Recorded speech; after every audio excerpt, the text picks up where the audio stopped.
Mari kita berdoa. Bapa di dalam sorga, kami bersyukur Tuhan karena Tuhan hidup, maka kami pun akan hidup. Karena Tuhan menang, maka kami pun akan menang.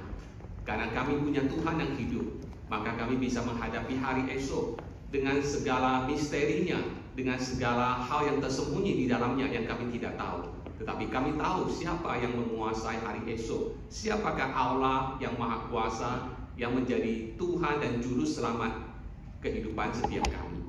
Terima kasih Tuhan untuk pagi ini kami boleh beribadah kepada Tuhan. Cuaca berubah dalam waktu hitungan jam ya Tuhan. Dari begitu panasnya sampai ke cuaca hujan Tuhan pagi ini. Kami berdoa supaya Tuhan memberikan stamina yang baik, adaptasi yang baik kepada setiap kami. Secara khusus bagi para orang tua kami, senior-senior kami, supaya Tuhan boleh memberikan kekuatan kepada mereka. Berkati ibadah hari ini, berkati firman yang akan kami pelajari bersama-sama. Sekali lagi Tuhan berikan hikmat kepada hamba-Mu, supaya di tengah-tengah segala cacat celah dan kelemahannya, Tuhan mau pakai untuk menguraikan kebenaran-Mu. Dalam nama Tuhan Yesus Kristus kami berdoa. Amin. Silakan duduk. Shalom, selamat pagi jemaat yang dikasih Tuhan. Bapak Ibu yang dikasih Tuhan, hari ini kita membahas kembali dari kitab Samuel, yaitu pasal yang kelima, ayat pertama hingga ke-12.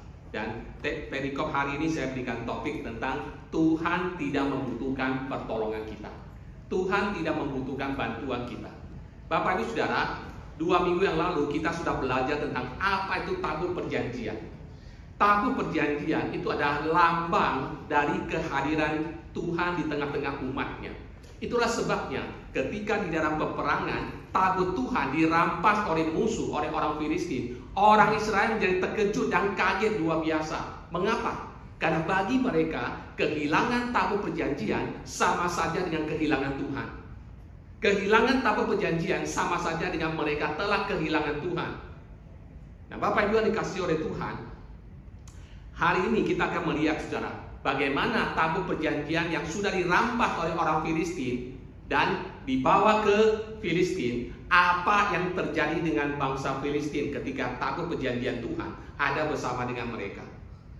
Bapak Ibu Saudara, ketika kita membaca bagian Alkitab ini Saudara, dari perikop yang kita baca ini Saudara, satu poin yang mau diberitahukan kepada kita, atau salah satu inti dari perikop ini yang mau disampaikan kepada kita adalah Tuhan kita adalah Tuhan yang Maha Kuasa. Tuhan kita adalah Tuhan atas alam semesta dan atas segala sesuatu. Oleh karena itu Bapak Ibu Saudara, hal yang pertama yang akan kita pelajari dari perikop ini adalah Tuhan adalah Allah atas seluruh bumi. Ini adalah poin pertama dari perikop kita. Kebenaran pertama dari perikop kita, Tuhan kita adalah Allah atas seluruh bumi. Kisah Rasul pasal 17 ayat 24 mengatakan, Allah yang telah menjadikan bumi dan segala isinya, Ia yang adalah Tuhan atas langit dan bumi, tidak diam dalam kuil-kuil buatan tangan manusia. Karena Tuhan adalah Allah atas seluruh bumi, maka konsekuensinya ada 3 kebenaran yang kita pelajari dari perikop ini. Konsekuensi pertama, Tuhan tidak terkejut atau Tuhan tidak surprise oleh keadaan-keadaan yang terjadi dalam kehidupan kita. Bapak Ibu Saudara, sebagai manusia seringkali kita terkejut, kita surprise karena ada hal yang kita tidak duga-duga itu terjadi dalam kehidupan kita. Dalam hidup ini kita seringkali surprise. Mengapa? Karena hal-hal yang kita duga seharusnya terjadi justru tidak terjadi. Hal yang seharusnya tidak terjadi justru terjadi dalam kehidupan kita. Hidup ini penuh dengan surprise. Hidup kita di dunia ini penuh dengan kejutan-kejutan. Tetapi satu hal yang mau diberitahukan dari firman Tuhan kepada kita, tidak ada hal yang disebut sebagai kejutan atau surprise di hadapan Tuhan. Mengapa? Karena Tuhan tahu segala sesuatu. Kita tahu ketika tabut perjanjian itu dirampas oleh orang Filistin, terjadi kepanikan di antara rakyat Israel. Mereka terkejut. Kenapa tabut perjanjian Tuhan itu bisa dirampas oleh musuh? Tuhan ada di mana? Kenapa Tuhan membiarkan itu terjadi?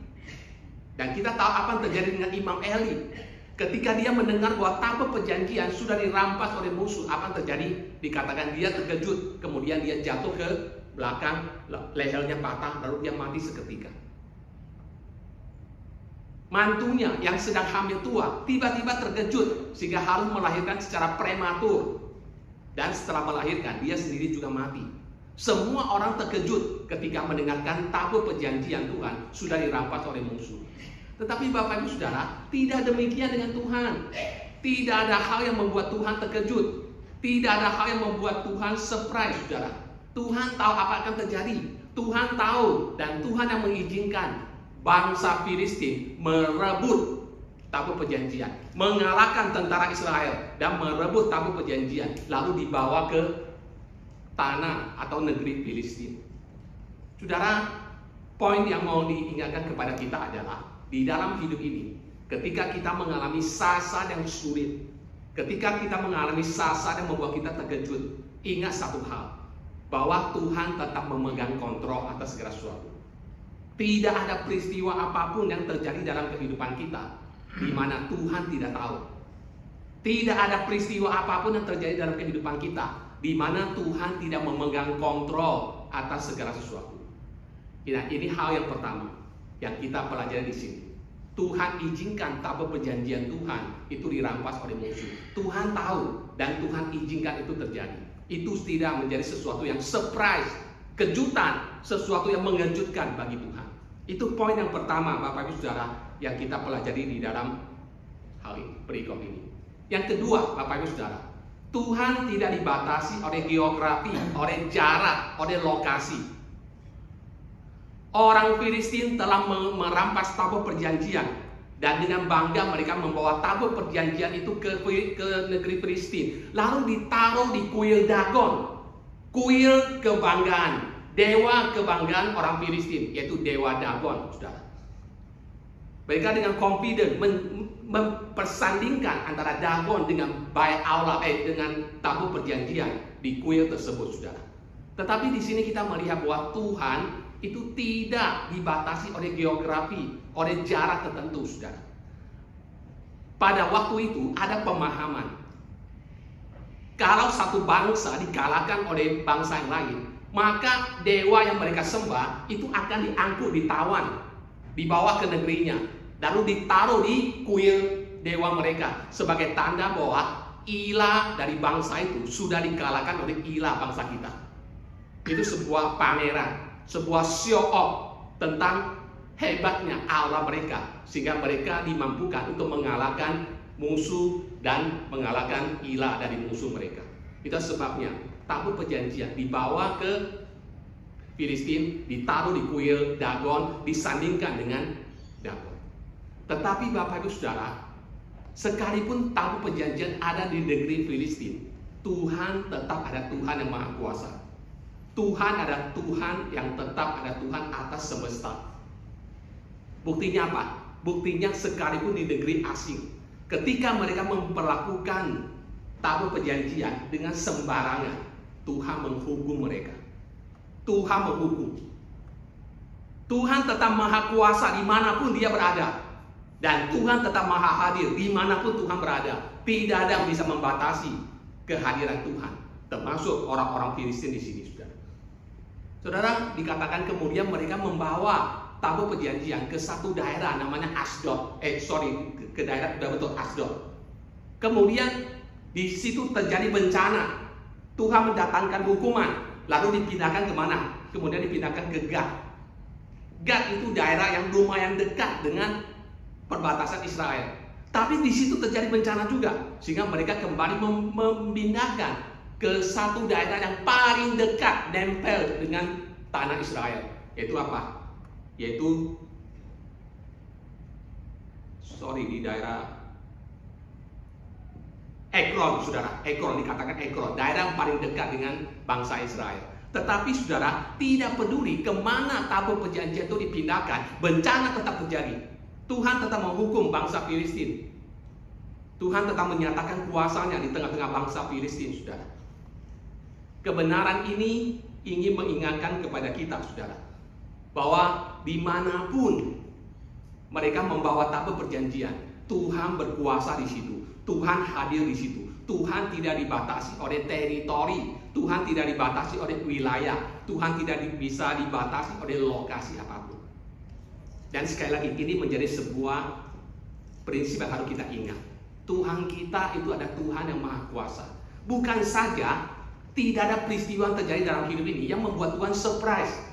Tidak ada peristiwa yang terjadi dalam hidup ini yang membuat Tuhan terkejut. Begitu juga dalam hidup ini tidak ada tempat apapun yang bisa membatasi kehadiran Tuhan. Tidak ada teritori, wilayah, lokasi apapun yang bisa membatasi kehadiran Tuhan dan membatasi Tuhan untuk memanifestasikan kuasanya. Itu hal yang kedua kita pelajari di sini. Yang ketiga, Bapak Ibu Saudara, Tuhan tidak terancam oleh kompetisi.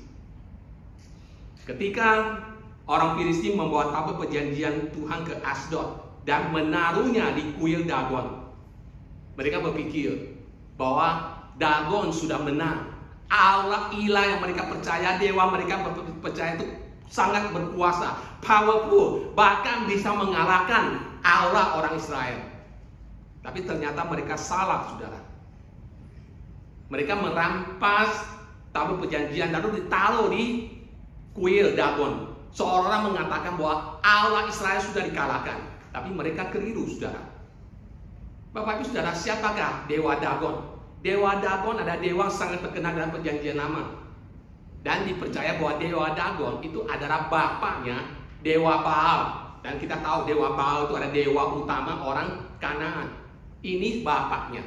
Dagon itu bapaknya Baal. Berarti dia lebih berkuasa daripada dewa Baal, saudara. Dan itu adalah dewa utama orang Filistin. Tetapi Bapak Ibu Saudara, sekalipun tabut perjanjian ada di tengah-tengah kuil Dagon, tapi Tuhan tidak terintimidasi, betul nggak? Terintimidasi, betul ya? Terintimidasi oleh Dagon, saudara. Tuhan tidak kalah atau Tuhan tidak takut dengan kompetisi, persaingan. Mengapa? Karena Alkitab mengingatkan kita, 1 Korintus 8 ayat 4 mengatakan, tidak ada berhala di dunia ini dan tidak ada Allah lain selain Allah yang esa. Berhala-berhala, ilah-ilah, dewa-dewa itu tidak ada apa-apanya di hadapan Tuhan. Kenapa? Karena Alkitab mengatakan tidak ada Allah selain Allah yang esa. Jadi Tuhan tidak pernah takut kompetisi. Tuhan disandingkan dengan dewa Dagon. Bagi Tuhan itu tidak ada apa-apanya. Allah tidak takut dengan segala macam kompetisi, saudara. Jadi ini bagian pertama kita pelajari dari perikop ini, saudara. Tuhan kita ada Tuhan atas semesta. Buktinya Tuhan kita ada Tuhan atas semesta. Pertama, dikatakan Tuhan tidak surprise. Tuhan tidak terkejut atas peristiwa-peristiwa atau atas keadaan-keadaan yang terjadi dalam dunia ini atau alam semesta. Kedua, Tuhan yang Maha Kuasa. Tuhan atas alam semesta itu dikatakan apa? Tidak dibatasi oleh tempat, oleh geografi, oleh lokasi tertentu. Dia tetap maha hadir dimanapun Tuhan mau hadir. Tidak ada negara manapun, teritori manapun yang bisa membatasi kehadiran Tuhan. Saudara, misalnya kita ambil contoh, saudara. Dua negara yang paling anti kekristenan di dunia itu ada Cina dan Korea Utara. Itu Korea Utara itu adalah satu negara yang paling banyak membunuh orang Kristen, memenjarakan orang Kristen, pemimpin gereja, pendeta-pendeta itu Korea Utara. Dan satu lagi juga ada Cina. Cina sekalipun kita melihat banyak gereja, ada gedung-gedung gereja, tapi itu adalah gereja yang dikuasai oleh pemerintah. Pendeta mau khotbah itu setiap minggu itu mereka harus kirim dulu. Ada badan sensor tertentu yang akan mensensor khotbahnya. Lalu dicoret-coret bagian yang tidak boleh segala macam. Dikirim kembali, diperbaiki, baru boleh dikhotbahkan. Disensor sudah. Jadi gereja yang benar di Cina itu gereja yang di bawah tanah. Bapak Ibu ingat bulan Oktober kemarin saya pulang ke Indonesia. Saya mengikuti Asian Pacific Evangelistic Conference yang kali ini dilakukan di Indonesia. Dan hostnya itu ada gereja Gary. Pendeta Stephen Tong diminta untuk menjadi host atau panitia penyelenggara. Saudara, ada datang perwakilan 850 orang dari Cina. Ketika mereka datang, mereka pakai visa turis untuk mengunjungi Indonesia. Karena mereka tidak mungkin bisa mendapatkan izin kalau mereka izinnya hanya untuk mengikuti acara gereja, tidak mungkin dikasih. Dan di antara beberapa pembicara dari Cina, ada 2 pendeta yang tidak bisa datang. Mengapa? 1 dimasukkan ke penjara, satunya visanya tidak dikeluarkan. Jadi Bapak Ibu Saudara, sekalipun negara-negara ini berusaha untuk menghambat dengan segala macam power, kuasa yang ada di tangan mereka, tetap tidak bisa. Karena Tuhan tidak bisa dibatasi oleh geografi, oleh teritori, oleh kekuasaan apapun, Saudara. Karena Dia Allah yang Maha Kuasa. Dan ketiga, Saudara, Tuhan tidak terancam oleh kompetisi. Mengapa, Saudara? Karena ilah-ilah, dewa-dewa itu tidak ada apa-apanya di hadapan Tuhan. Karena tidak ada Allah selain Allah yang Esa. 1 Korintus 8 ayat 4. Nah, sekarang kita melihat bagian kedua, Bapak Ibu Saudara. Tuhan tidak dilayani oleh tangan manusia. Itu prinsip kedua yang kita pelajari dari perikop ini. Tuhan tidak dilayani oleh tangan manusia.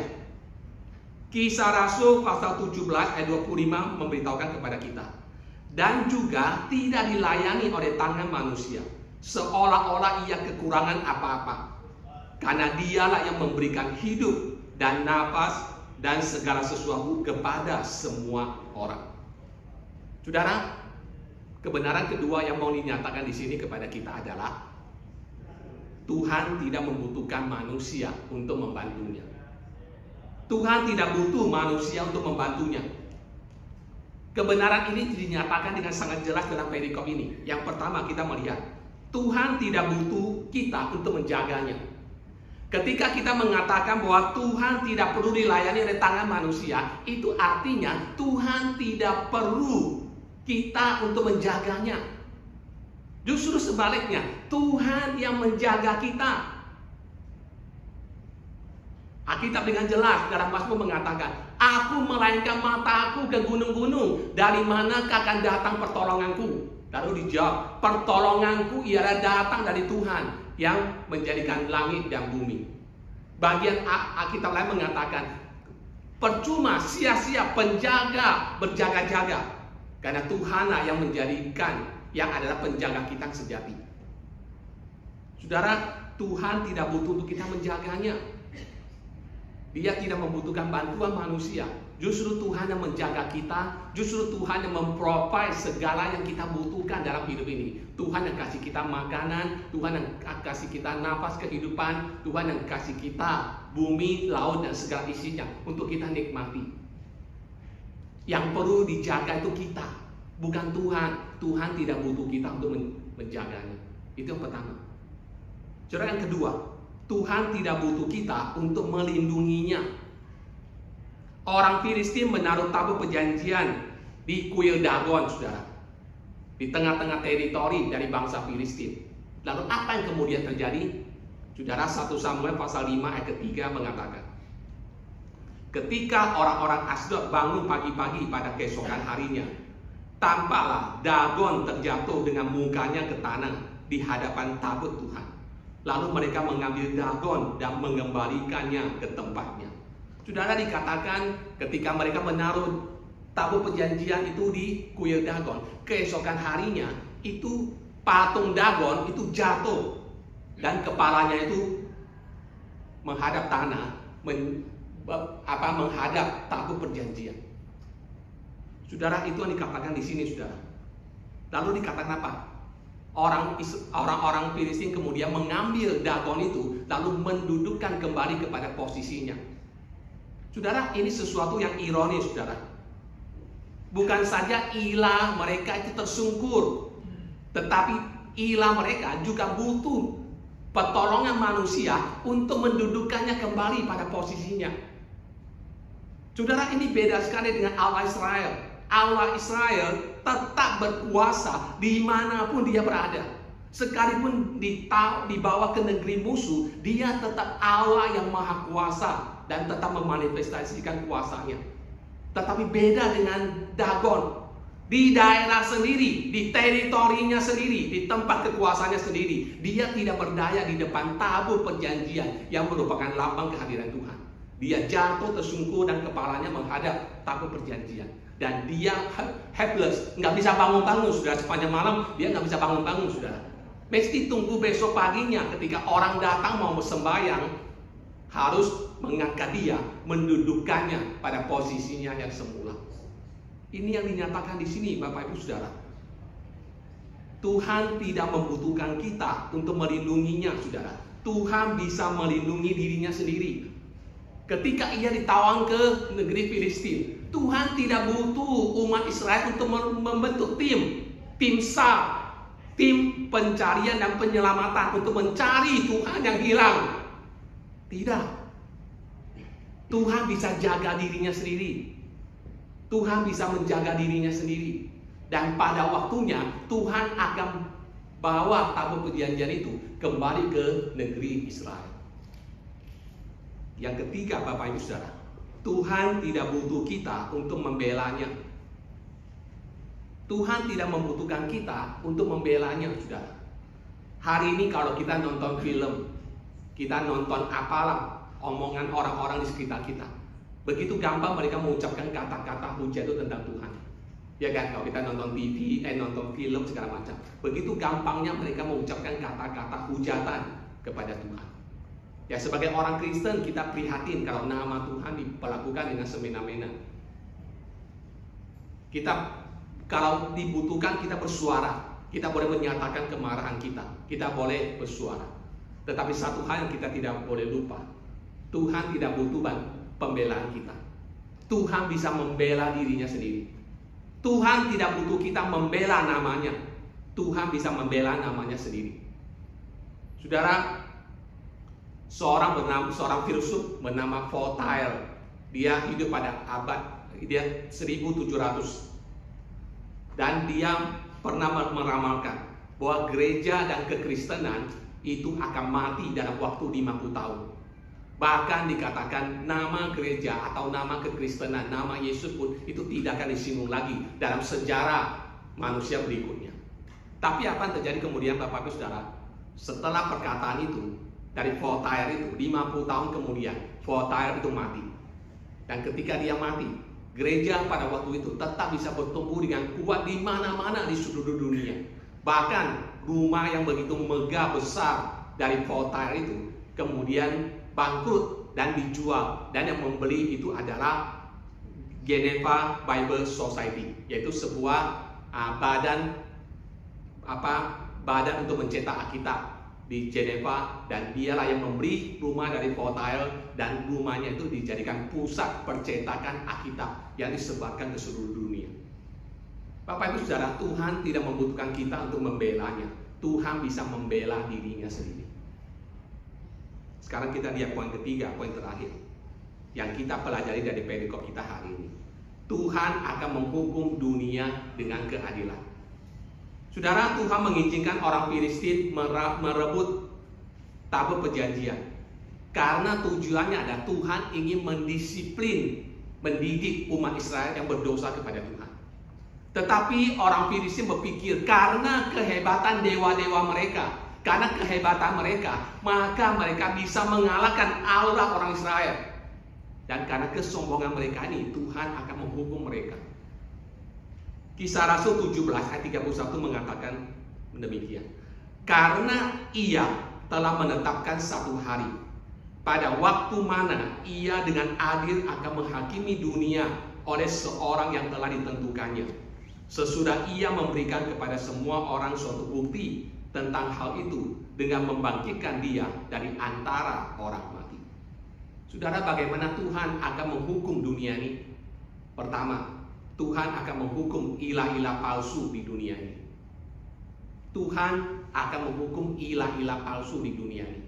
Dan ilah palsu pertama dihukum oleh Tuhan adalah Dagon. Saudara, salah satu kesalahan terbesar orang Filistin adalah itu menempatkan tabut perjanjian di kuil Dagon. Padahal di tabut perjanjian, salah satu isi dari tabut perjanjian, di dalamnya ada 2 loh batu, 10 hukum Tuhan. Dan hukum yang paling pertama itu bunyinya apa? Jangan ada Allah yang lain di hadapanku. Jangan ada Allah yang lain di hadapanku. Tuhan tidak akan membagi kemuliaannya dengan siapapun. Itulah sebabnya kita melihat apa yang terjadi dengan Dagon. Pada hari pertama, Dagon itu jatuh, kepalanya menghadap tanah dan menghadap tabut perjanjian. Apa yang terjadi pada hari kedua? Dikatakan di dalam ayat keempat. Tetapi ketika keesokan harinya mereka bangun pagi-pagi, tampaklah Dagon terjatuh dengan mukanya ke tanah di hadapan tabut Tuhan.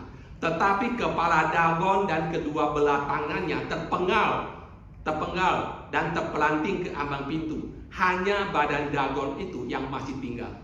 Saudara, pada hari pertama kejadiannya adalah cuma itu Dagon, patungnya jatuh, kepalanya menghadap tabut perjanjian. Tetapi keesokan harinya apa terjadi? Kepala Dagon terpenggal, tangannya, kakinya terpenggal. Dan menurut tradisi waktu itu, saudara, itu semacam eksekusi militer untuk menyatakan bahwa sebuah bangsa, pemimpinnya, panglimanya atau rajanya sudah dikalahkan secara total. Jadi salah satu praktek seorang raja ketika menaklukkan negara lain, maka pemimpinnya, raja atau panglima perang besarnya itu akan dipenggal kepalanya, akan dipenggal tangannya, akan dipenggal kakinya, menunjukkan bahwa musuh sudah dikalahkan secara total. Dan itu yang terjadi. Tuhan memanifestasikan kuasanya dengan memperlakukan Dagon secara demikian. Tuhan menghukum ilah orang Filistin, dan pada waktunya Tuhan akan menghukum segala ilah-ilah palsu yang ada di dunia ini. Yang kedua, saudara, Tuhan akan menghukum mereka yang melawan Dia. Tuhan akan menghukum bangsa Filistin. Saudara, inilah yang kita saksikan di dalam ayat ke-6 hingga ayat ke-8. Saya bacakan. Tangan Tuhan menekan orang-orang Asdod itu dengan berat, dan ia membingungkan mereka. Ia menghajar mereka dengan borok-borok, baik Asdod maupun daerahnya. Ketika dilihat orang-orang Asdod bahwa demikian halnya, berkatalah mereka, tabut Allah Israel tidak boleh tinggal pada kita, sebab tangannya keras melawan kita dan melawan Dagon Allah kita. Sebab itu mereka memanggil berkumpul kepadanya semua raja kota orang Filistin dan berkata, apakah yang akan kita lakukan dengan tabut Allah Israel itu? Saudara, kita tahu bahwa ketika tabut perjanjian dibawa ke tanah Filistin, tabut itu ditaruh di Asdod, negeri pertama di tanah Filistin. Tetapi ketika tabut perjanjian ada di sana, terjadi banyak peristiwa, yaitu kuil Dagon itu diobrak-abrik oleh kehadiran tabut perjanjian. Dagonnya itu diperlakukan dengan demikian memalukan oleh tabut perjanjian. Bahkan rakyat Asdod dikatakan timbul borok-borok. Di sudut ada malapetaka, ada bencana menimpa mereka. Mereka tidak tahan. Akhirnya semua raja-raja diskusi. Ini tidak, tabut perjanjian tidak boleh ada di Asdod. Lalu dipikir, mereka memutuskan tabut ini dipindahkan ke berikutnya, ke Gad. Itu kita baca di dalam ayat ke-8 hingga ke-9. Dipindahkan ke Gad. Tapi peristiwa yang sama terjadi lagi, saudara. Muncul bencana di Gad. Akhirnya mereka memutuskan, oke, tabut perjanjian tidak boleh tinggal di sini. Pindah ke daerah yang paling dekat dengan Israel. Mungkin kalau dekat dengan Israel, Tuhan akan menghentikan bencana hukumannya. Lalu dipindahkan ke daerah yang paling dekat dengan Israel. Itu apa? Ekron. Tetapi ketika dipindahkan ke situ, ternyata terjadi hal yang sama. Saudara-saudara, saya bacakan saudara ayat ke-10 dan ke-11. Lalu mereka mengantarkan tabut Allah itu ke Ekron. Tetapi sesampai tabut Allah itu di Ekron, berteriaklah orang Ekron itu demikian, mereka memindahkan tabut Allah Israel itu kepada kita untuk mematikan kita dan bangsa kita. Sebab itu mereka memanggil berkumpul semua raja kota orang Filistin dan berkata, antarkanlah tabut Allah Israel itu, biarlah ia kembali ke tempatnya, supaya jangan dimatikannya kita dan bangsa kita. Sebab di seluruh kota itu ada kegemparan maut. Tangan Allah menekan orang-orang di sana dengan sangat berat. Saudara, tadi mereka mengandalkan kepintaran mereka. Pindahkan, solusinya adalah pindahkan dari satu kota ke kota lain. Semakin dekat ke Israel, makin mungkin Tuhan akan semakin memperlemah atau menghentikan hukumannya. Tapi pada akhirnya, saudara, ketika bencana tetap sama menimpa seluruh daerah orang Filistin, akhirnya mereka bohong, angkat tangan. Mereka mengatakan, sekarang kembalikan tabut itu ke negeri Israel, ke tempat yang seharusnya mereka berada. Dan Akhirnya saudara dikatakan, antarkanlah tabut Allah itu, biarlah ia kembali ke tempatnya, supaya jangan dimatikannya kita dan bangsa kita. Dan poin terakhir, Bapak Ibu Saudara, pada akhirnya orang Filistin mengakui tentang kekuasaan Allah Israel. Ayat 12 mengatakan, orang-orang yang tidak mati dihajar dengan boro-boro, sehingga teriakan kota itu naik ke langit. Terjemahan lain mengatakan naik ke surga. Pada akhirnya banyak orang menjadi desperate dengan kondisi bencana yang Tuhan timpakan kepada orang Filistin, sehingga dikatakan teriakan mereka, seruan mereka sampai kepada surga, sampai ke langit, sampai ke Tuhan. Pada akhirnya mereka mengakui kekuasaan Allah orang Israel. Tabut perjanjian itu bisa ditawan, dirampas, dan ditaruh di negeri Filistin. Bukan karena Allah Israel itu kalah oleh Dagon, tetapi itu terjadi karena Tuhan yang mengizinkannya, saudara. Tuhan tetap maha kuasa, saudara. Paulus berkata di dalam Filipi 2 ayat 10 bahwa pada satu hari nanti semua orang akan mengakui bahwa Yesus Kristus ada Tuhan. Saudara, Filipi 2 ayat 10 mengatakan, supaya dalam nama Yesus bertekuk lutut segala yang ada di langit dan yang ada di bumi dan yang ada di bawah bumi, dan segala lidah mengaku Yesus Kristus ada Tuhan, bagi kemuliaan Allah Bapa. Saudara, minggu lalu saya sudah mengatakan, ketika Yesus Kristus datang pertama kalinya dalam peristiwa Natal kita peringati, ia datang secara diam-diam. Dunia tidak sadar bahwa Mesias sudah datang. Dan hari ini juga masih banyak orang yang tidak terlalu mau percaya kepada Tuhan. Tapi ingat, ketika Yesus datang kedua kalinya, maka kedatangan Yesus kedua kalinya adalah sebuah kedatangan yang akan disaksikan oleh mata semua orang. Dan dikatakan, pada waktu dia datang kembali, semua lidah akan mengaku bahwa Yesus Kristus ada Tuhan. Yang percaya atau tidak percaya akan mengakui kemahakuasaan Yesus Kristus ketika ia datang untuk kedua kalinya. Apa yang kita pelajari dari perikop firman Tuhan hari ini? Saudara, Allah yang kita percaya adalah Allah yang maha kuasa. Allah berkuasa atas segala sesuatu. Karena Allah adalah Allah maha kuasa, maka Allah tidak akan surprise, terkejut oleh keadaan-keadaan peristiwa yang terjadi dalam dunia ini dan peristiwa yang terjadi dalam kehidupan kita. Kedua, saudara, dia adalah Allah yang tidak dibatasi oleh teritori, oleh waktu, saudara. Dan ketiga, saudara, dia adalah Allah yang tidak takut dengan kompetisi apapun. Tidak ada Allah yang lain yang bisa disandingkan dengan Allah, dengan Tuhan yang kita percaya. Dan kita juga melihat, saudara, Allah yang kita percaya adalah Allah yang tidak butuh bantuan kita. Ia tidak butuh kita untuk menjaganya. Ia tidak butuh kita untuk melindunginya. Ia tidak butuh kita untuk membelanya, saudara. Dan pada akhirnya Allah Maha Kuasa yang akan memanifestasikan kuasanya, sehingga semua orang yang percaya, yang tidak percaya, yang musuh-musuhnya akan mengakui kemahakuasaannya. Pada akhirnya semua lidah akan mengaku Yesus Kristus adalah Tuhan. Kiranya firman ini menjadi berkat untuk kita semua.